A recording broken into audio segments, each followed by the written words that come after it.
This is the second of a two-part episode about opposition to Zionism in Israel. So if you haven't heard part one, I'd go back and listen to that first.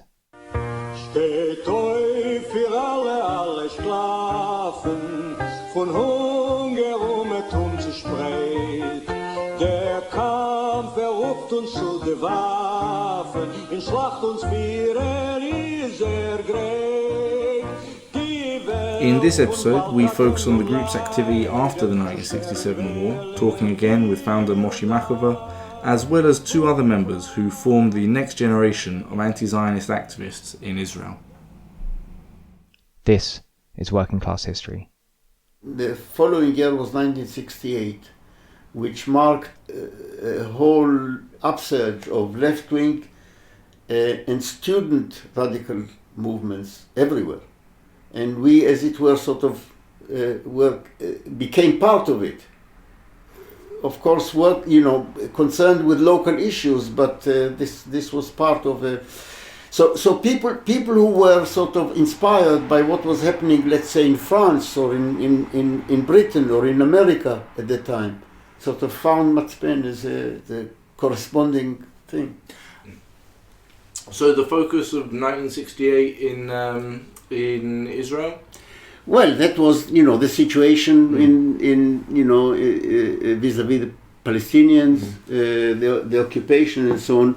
So, you see, 1968 I was starting to say, it always puzzles me as waves of radicalization or the opposite are worldwide, but at the same time triggered apparently in each place by local issues. You see, so in France what triggered it was, a certain chain of events among students in Paris, and then it spread.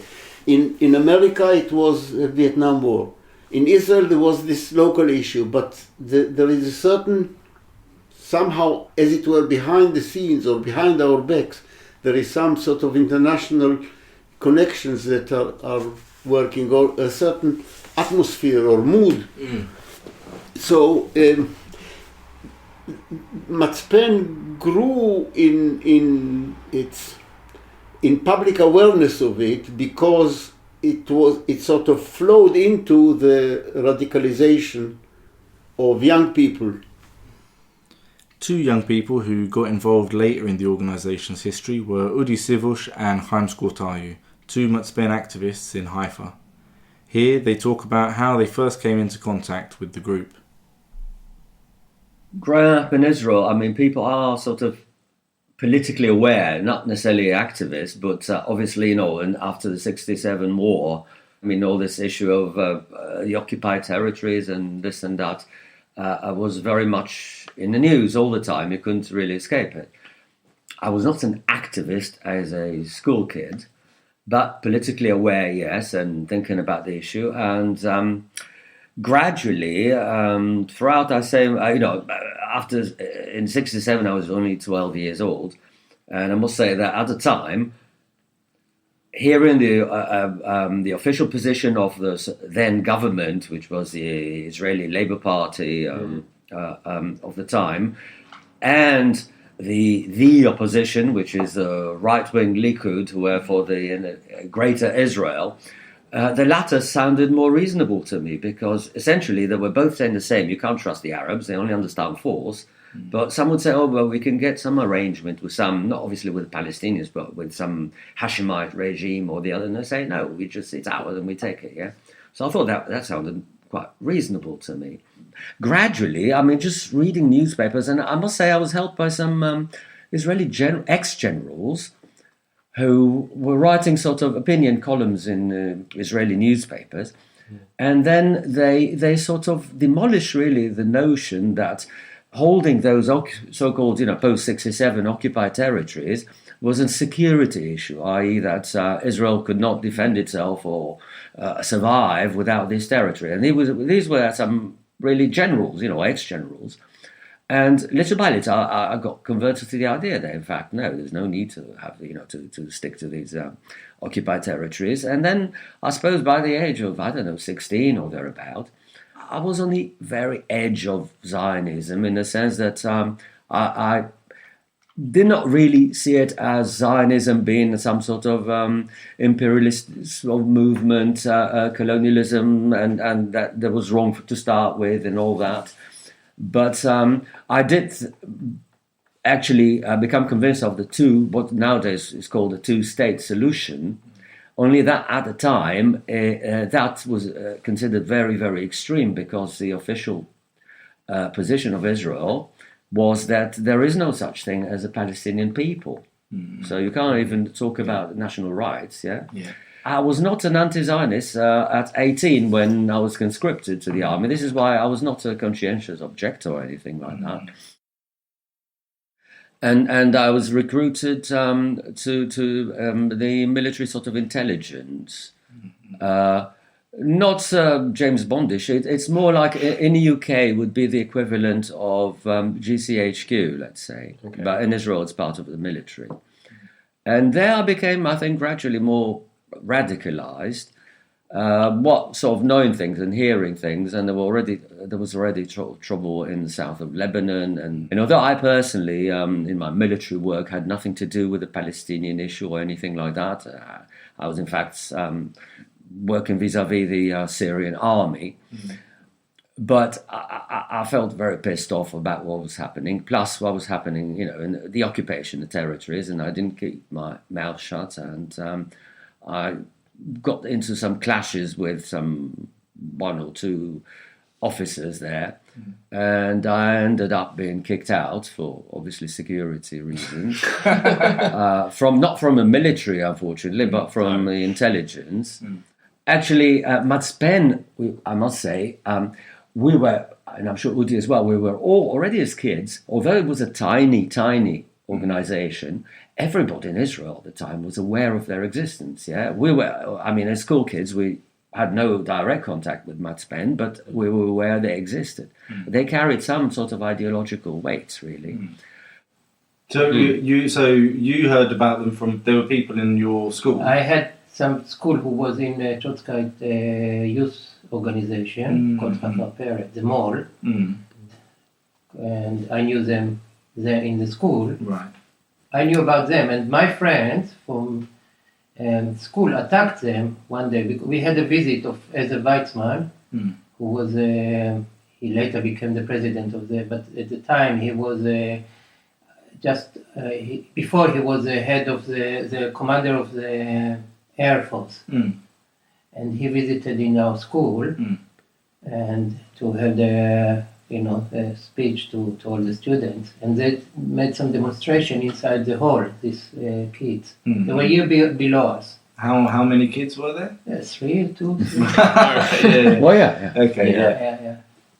And so everybody attacked them, and I actually kind of said, leave them alone. For me, the issue of the occupied territories and the Palestinian and the Israelis, for me, it looked like the only solution. Not instinctively, not theoretically, that they just can live together in one place.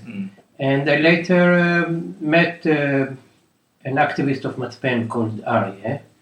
He came to where I was in the army at the time, just before the election of '73, and we talked about it. And then later, when I met him again in Haifa, we talked about more seriously and more deeply, and then I joined the organization. In my case, my transition to, as I've already mentioned, I was sort of, let's say, on the far edge of Zionism, but the transition actually was a pure ideological and not for nationalistic reasons, or national reasons rather because of class issues. Once, and during this military service until the end, and a bit later then, I started sort of reading socialist writing and Marx and all that. And I became convinced that being a socialist and being a Zionist don't tally. You had to choose one or the other, and I chose socialism rather than Zionism. In personal terms, because Udi and I, had been very close friends already from school and all that, and he started, getting involved with Matzpen in 75, you said, yeah? Yeah. And so about a year later, I started, in 76. By the time that Haim and Udi were breaking with Zionism and getting involved with Matzpen, Moshe had already moved to London, where he encountered a political culture radically different from the one he had left behind in Israel. It couldn't be more different. I mean, remember, when I came here, it was 1968. Yeah? The atmosphere here was, you haven't experienced things like that in your lifetime. It was a big radical shift in public opinion, especially among young people. And we found ourselves in a sort of very sympathetic milieu. We made immediate contacts with people on the left, and we helped them to educate their milieu on the situation in the Middle East. And what sort of differences did you notice between the sort of the state of maybe the left and the workers' movement in Britain, in the late 60s, compared with what you just left behind in? Well, Israel? it was a different world. Remember, Britain was beginning to sort of recover from the hangover of empire. So this was, sort of a period of recovery, trying to, as it were, come to terms. The atmosphere here and in the rest of Europe couldn't be more different than in Israel. In Israel, the left, radical left, was a very small minority. Here it was a minority in Europe, but a big and very influential and very much evident in public opinion.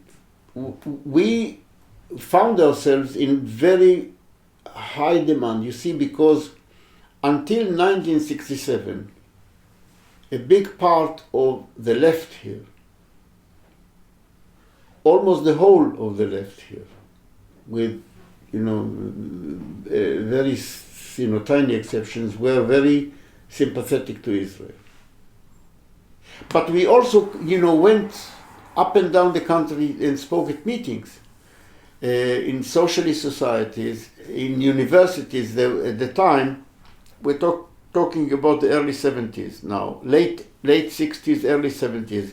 There was very active student life politically, and in each university you had a socialist society which brought together people from different socialist currents. And was there ever any response from Zionist students? Were there any Zionist student societies? There were a few, yes, but they were not as organized and as sort of vicious and as trained to attack us for anti-Semitism. That now they are prompted whenever you say anything critical of Israel, that's anti-Semitic.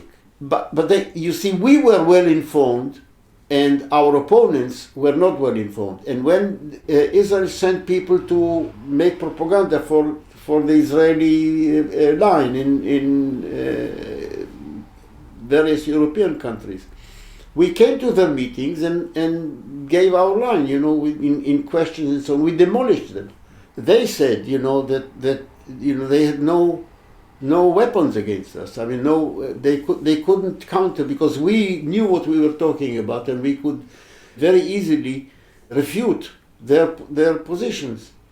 Look, the difference was that at that time, general public opinion, including a lot of the left, was still sort of in the hangover of the positive attitude to Israel. They had to be sort of educated and detoxified. We were then working in an atmosphere where people had been more sympathetic to Israel, but they began to have some doubts, and we helped sort of develop this tendency. Nowadays, I speak at a meeting, somebody comes to me, maybe a person in their 50s, 60s, You can't remember me, but I was a student in University of Essex, also Sussex, in the early 70s. You came to a meeting and you spoke, and this changed my mind. And I get this, on a regular basis in many places I go to. So this means that we were able to achieve something. Yeah, and well, when you say you were speaking at meetings, like how many people were at these meetings? Well, they varied, but very often, sometimes, I remember a meeting in the LSE, for example, where we were not the main speaker. The main speaker was an invited, general from Israel, who we demolished. The hall was packed, and we were among the audience.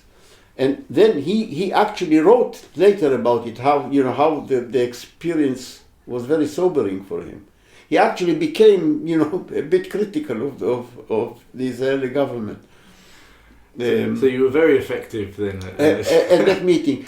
In some cases, it may be 20 people. In some cases, could be 200 or 100. Typically, it would be 50 people, let's say, in a meeting. But each of us went, to 3 or 4 meetings a week, up and down the country.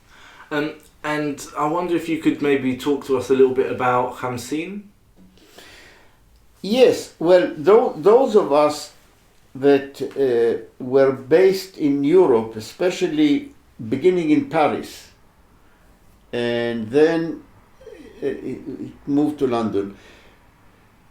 Those of us who were sort of affiliated to Matzpen, we always thought that the way forward in our part of the world is to have a joint venture with like-minded people from the Arab Palestinian and other Arab people, including also Iranian.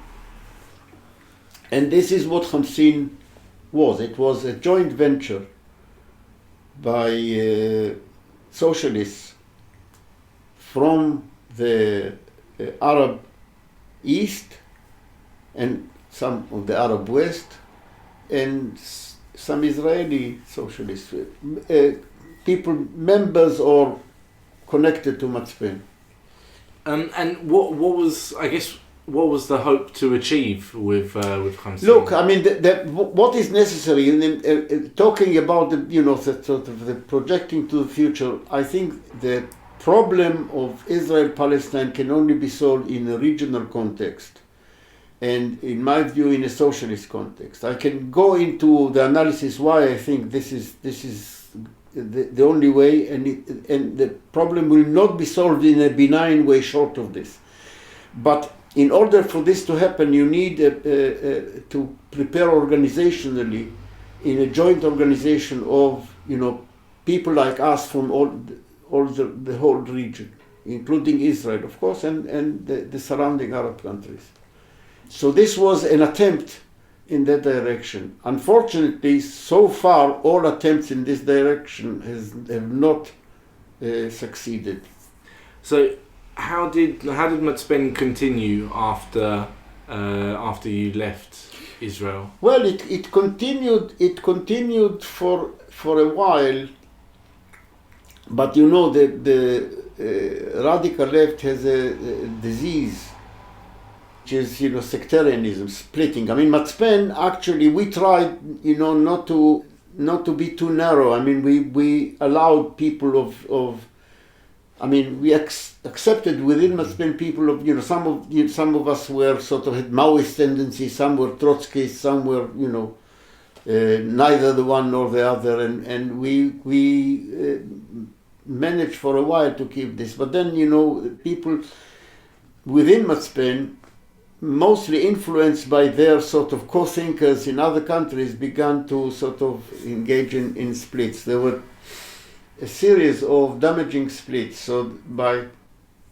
1973, there were a couple of minor splits in 1970, where one small group of sort of Maoist inclined people split off, and the other one was some kind of Trotskyist sect. But in 1973, the organization Matzpen split into more or less two parts, and then before that it was just above the critical mass of size that was viable for publishing a magazine and doing political work. Once it sort of split in two parts, each of them became less viable, and sort of it lingered on, but Matzpen sort of wound up as an active organization in the 1980s. However, just as Matzpen was going into decline, a huge anti-war movement was beginning to stir in protest against Israel's 1982 war with Lebanon. The really big thing was the 82, the Lebanon war. The first Lebanon. The first big, so-called. Because this was not just big thing for us, it's changed the political map in the left, really. Suddenly there were organizations which objected the war. For the first time in Israeli history. Of soldiers, ex-soldiers. And so the first Lebanon war was the first time that reservists and soldiers and ex-soldiers. And many other, basically there was, for example, in Tel Aviv, there was a huge mass demonstration, hundreds of thousands, of this organization which still exists, called Peace Now. This was actually because of the 70s, Shalom Achshav, Peace Now. This actually started after the 73 war, which was the first war when Israel didn't win outright. And suddenly people say, oh, we need a peace. So they are like Labour Party people, more or less, but 100,000, 200,000 people. There was mass demonstration, demonstrating for peace, for some kind of political solution. That must have made a huge difference. Think if you're used to being a tiny group or sort of. They didn't impact on us very much because they are so much more right and they are in the center of Zionism. But the objection to the Lebanon war, they said their name was Yesh Gvul. In Hebrew, it's a play of words because it means Yesh Gvul can mean either there is a border and there is a limit. Some of them were much more leftish and much more radical in the message. Yeah. And it was a big change for us because there was no point of us continuing like 20, 30 people demonstrating here and there and selling but we joined them. Was there ever like an organised backlash, for instance, from, I don't know, maybe far-right Israelis or from the state? In demonstrations, the army chased us sometime in Ramallah once. It was a big, and we were arrested for a few days. And what happened in Ramallah? We had a big demonstration in Ramallah. The army just chased us. We ran through the gardens. So the back garden was really quite few people, not just from Matzpen. There was people from, like I said, we were already working together with other organizations, and they caught us and put us in detention for a few days. At the time, there was a big difference to how you were treated if you were Jewish or Palestinian doing the same activity. Obviously, they were much harsher on Palestinians, and the General Security Service, Shabak, which is like their equivalent of MI5, if you like, would go down very heavily on Palestinians rather than on Jews, because at the time, and I said it has changed because I think now Israel is much more polarized society than used to be. At the time, the powers that be wanted to maintain sort of Jewish solidarity, if you like, and because it was a very small country, then everybody was somebody's son or brother or nephew or whatever, and some of these people were actually themselves sort of higher-ranking people, perhaps, or certainly part of the Zionist establishment. So you wouldn't want to antagonize people too much. So apart from the only harassment, which I already kind of living in the UK at that time, which is why I missed those huge demonstrations. The first Lebanon war, I was already living here in London. However, I was sort of regularly on the line between Israel and London, and every time you get in and out, you are stopped, where you get to the passport control and you realize who you are. Then you ask to wait a moment, and then the policeman would come and they'll accompany you to the MI5 quarters in the airport. And then you have the agents who start, for one thing, in those days, obviously, it was pre-digital days, so every bit of paper you had, they'd sort of, they'd search you, sometimes strip search you. They'll take away any piece of paper with any scribble or whatever, and take it away, photocopy it, So that was kind of without failing for a good number of years. In fact, until the Oslo Accords, or I think 92 or 93 or whatever, that continued. Then it stopped, Maybe we were not considered so dangerous anymore. But until then, to me it happened regularly. And obviously you knew that you're not supposed to take on you no names or addresses or anything that could implicate or, sort of give trouble to other people. So that was the main sort of state harassment. I lost 3 jobs because of Matzpen. So can you go into that? Yeah. I worked in the port of Haifa in 1975. Just through arguments in the, discussion, not argument, even talking about politics, because in Israel you could talk about politics a lot. And people found out that what I believe. And suddenly I was invited and said, sorry, you cannot continue here. And that's it. That was the first. And the second was in the Cinematheque. In the cinema, you had to carry, decided you have to carry a gun. I was a steward. I was a steward. I was the usher. So they were worried about terror and stuff. And I was not allowed. I was prohibited from. So they say, sorry, you cannot continue here. You weren't allowed to carry a gun? No. And the third place was in a school. But this was late 80s. I was a teacher in Tel Aviv. And after 3 years, there was big argument, big discussion about conscription. And somebody, a big famous author, to speak about it.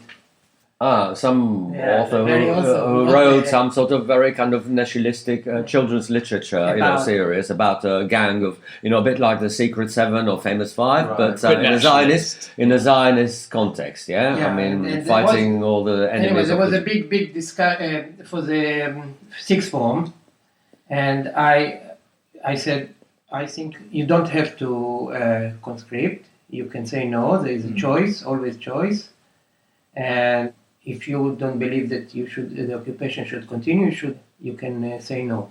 Because he said it's absolute duty. It's like there is no dispute about the fact that every Israeli has to join the army. And I said, no, it's not true. And do you think German soldiers should conscript to the Wehrmacht at the time? What do you think about it?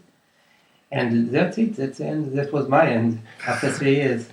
They told me I cannot continue there.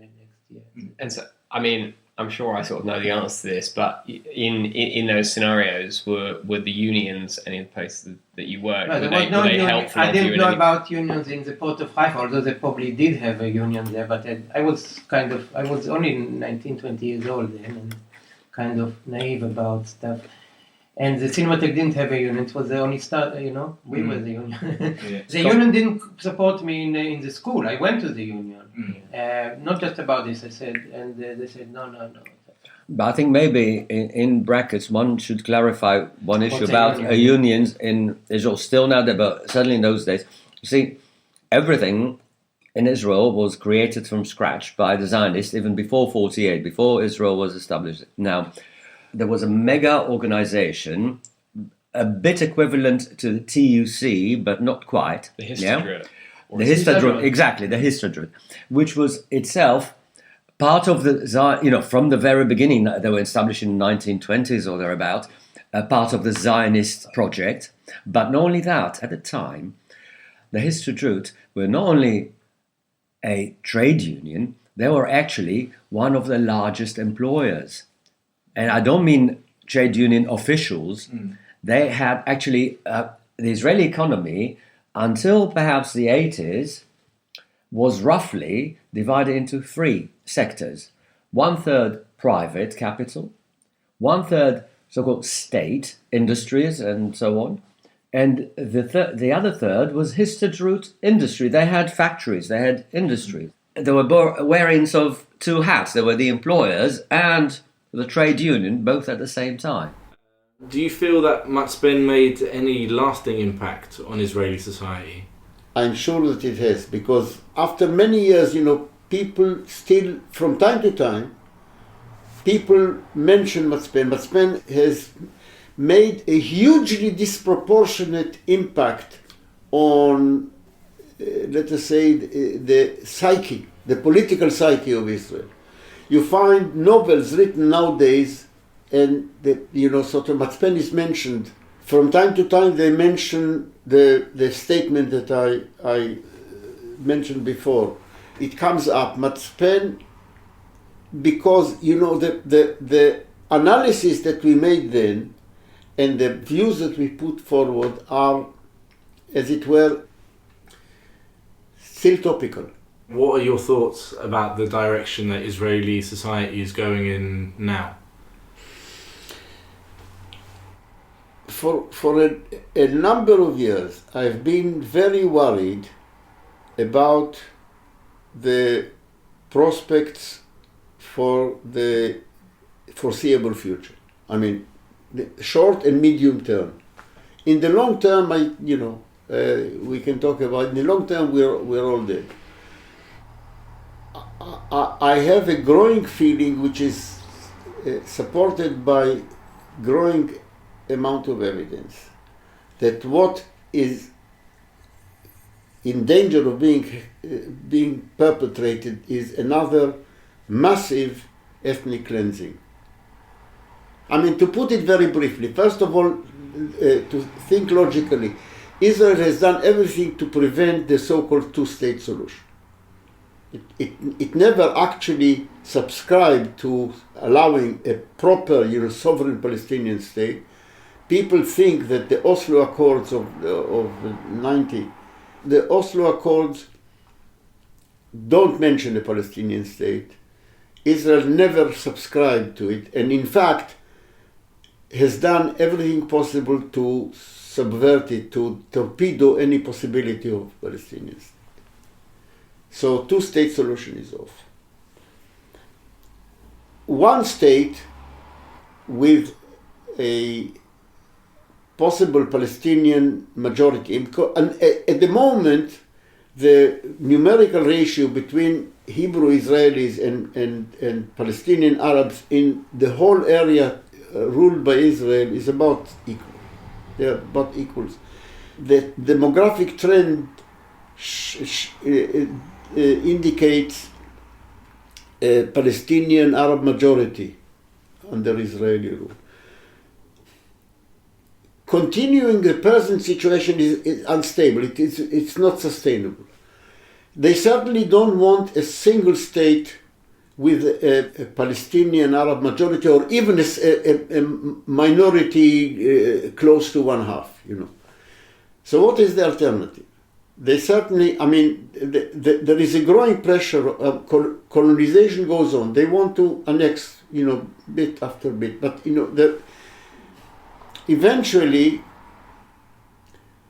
they will have to resolve it, and I think they are planning to resolve it by massive ethnic cleansing of Palestinians from the West Bank. In Gaza, they are actually strangling it to such an extent they're poisoning the place, really.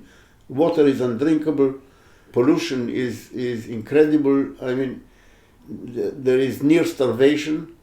In general, maybe public, general public discourse, I think maybe definitely there's a feeling of Israel's not entirely at fault, but also not entirely innocent. Yeah, I think there's a lot more. Of course, the established media are still, very much, in that line. But let's talk about sort of vaguely progressive people. What I feel, and I think it's corroborated by various, public opinion polls and so on. There is a shift in public opinion. There is a lot more, let us say, critical attitude to Israel now than was at that time, 50 years ago.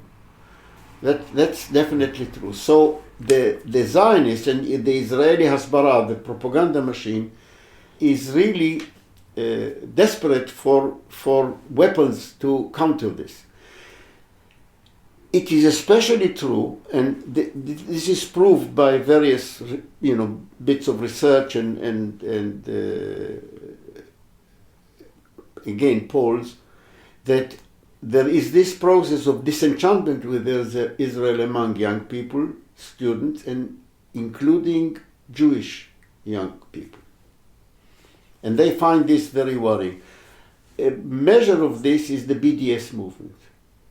The BDS movement is causing them a lot of headache because it is gaining support.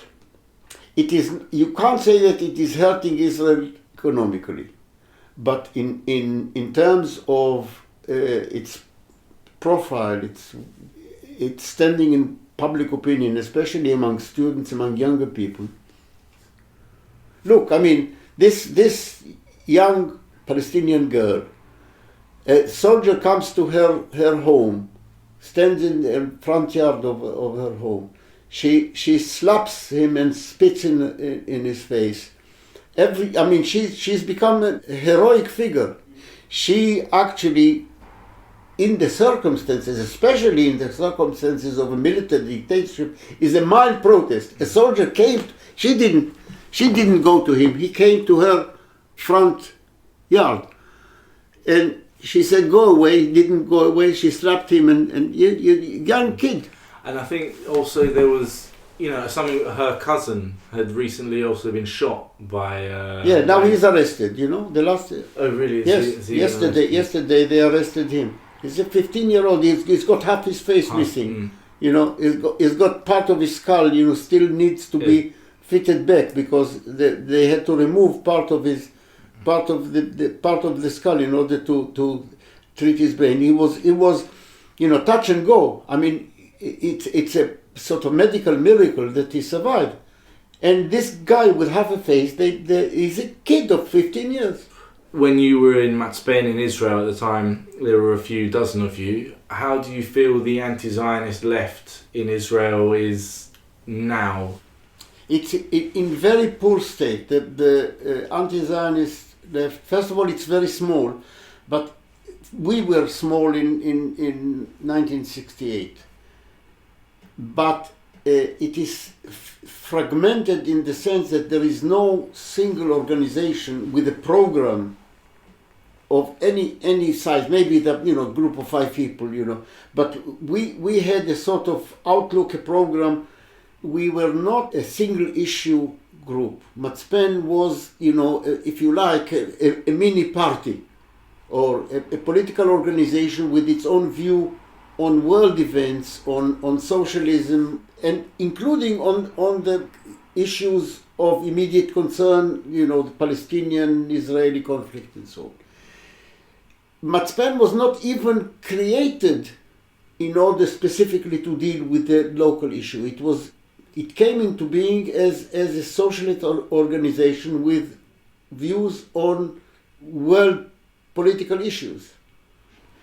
There is no such group on the radical anti-Zionist left in Israel. It is, there are groups that function on single issues. They do marvelous work as anarchists against the wall, Ta'ayush, nominated mainly by people with this sort of Communist Party affiliation, and various other groups who do work on single issues of local, but there is no political organization that has even an idea of organizing the Israeli working class.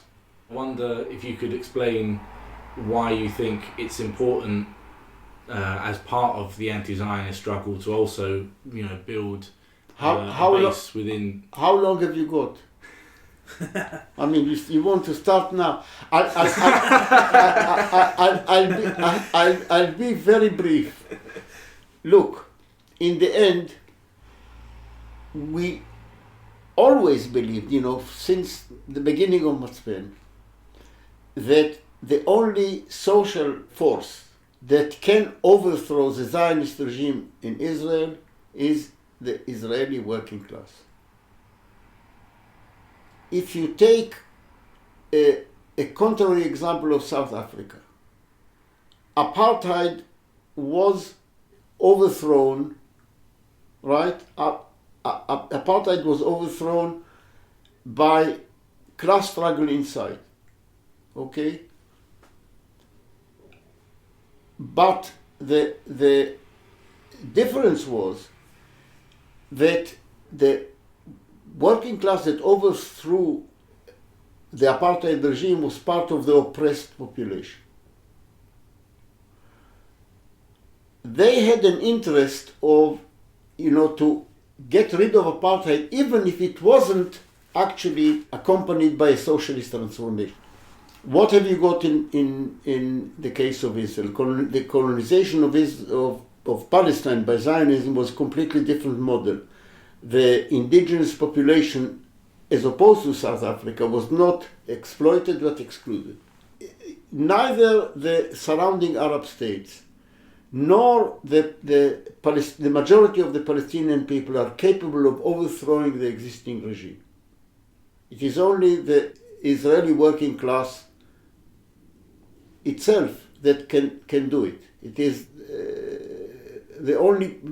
If you look around, what other forces are able to do it? I don't think there are. But why should it do it?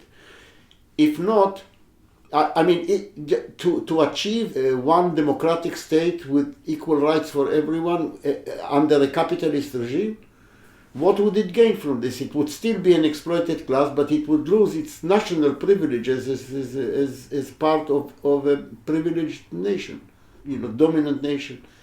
Israeli working class has no interest in what is put forward as the one-state solution, which is, the plan proposed by some well-meaning people, and it it would be lovely if it could be implemented. But who is going to do it? You need to overthrow the Israeli regime. Why should the majority of the Israeli people, the working class, and the sort of its natural allies, why should they do it? It wouldn't improve their situation as a class, as an exploited class, because it would be a capitalist state. The only prospect for overthrowing, for a benign resolution of the conflict, is if there was a socialist transformation regionally, and the Israeli working class could join it, as sort of was visible as a potentiality in 2011, when there was an enormous sympathy to the Egyptian working class, which is the major working class in the area, by the way, huge, giant.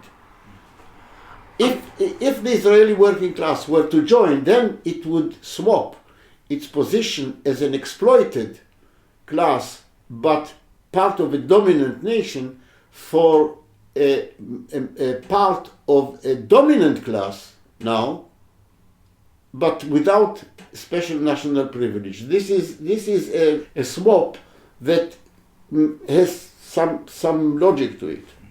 And I suppose, yeah, when you say there were those glimmers in 2011, because not only was the Arab Spring happening, but it felt like also in Israel there was huge, also the huge. The it was the biggest demonstrations ever in the history of Israel. And I remember specifically, watching a video of this one woman demonstrating, and I remember her saying, security, all they give us is security, and we can't live with security anymore. And the slogans I liked best is, the market is free, we are slaves. But there was enormous sympathy with the Egyptian working class. So this indicates a possibility in a regional context where the Israeli Hebrew workers would actually join forces. But for this, you need a long political preparation. It's not just going to be like this. I believe that in the end, the only force capable of overthrowing the Zionist regime of Israel is the Israeli working class itself. Who else?